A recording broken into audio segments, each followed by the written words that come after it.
Balaji recording studio Naukha बाजार Supaul. DJ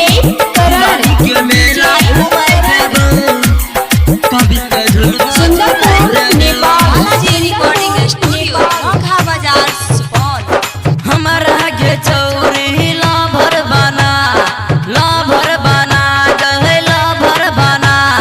हमारा के चौरी लाभर बना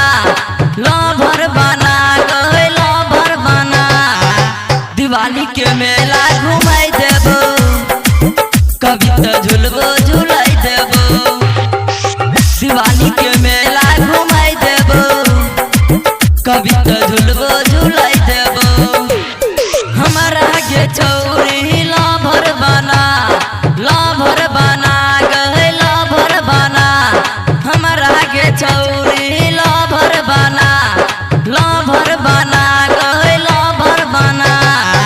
दिवाली के मेला घुमाई देबो, कविता झुलबो झुलाई देबो। दिवाली के मेला घुमाई देबो, कविता झुलबो झुलाई देबो। डीजे करण दिवाली के मेला घुमाई देबो, सुंदरपुर नेपाल। बालाजी रिकॉर्डिंग स्टूडियो नौखा बाजार सुपौल। हमरा सन का नहीं मिलतो बेला भर। लालटेन पर का छोरी को जले, लालटेन पर का छोरी को जले। हमरा सन का नहीं मिलतो बेला भर। लालटेन पर का छोरी को जले। मनोज चोला हमें खिलाइबो, रतिया में गे से जे सजइबो। हमरा के चौरी लाभर बना गए लाभर बना। दिवाली के मेला घुमाई देबो, कविता झुलबो झुलाई देबो।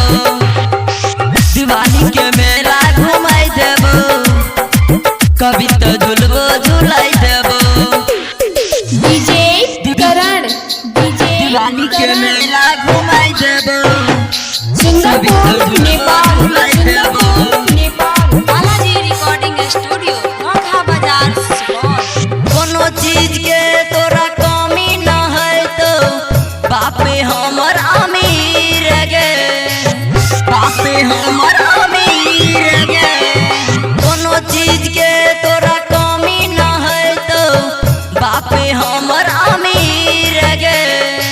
कहे छो कुंदन सुने गे छौरी, या जब गजब के लागे छो जोरी।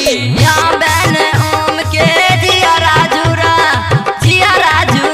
गए जिया राजुरा। दिवाली के मेला घुमाई देबो, कविता झुलबो झुलाई देबो।